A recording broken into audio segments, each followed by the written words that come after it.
Meron akong ginagawa rito na Husky 300 2022 model yata.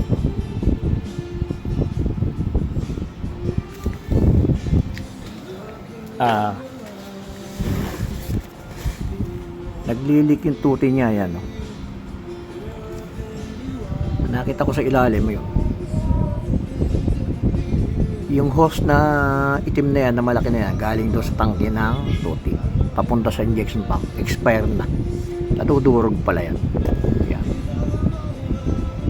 So kailangan ko magpalit nito ngayon. Issue ng European motorcycle, madaling ma-expired yung mga goma nila. Marami na ako na experience.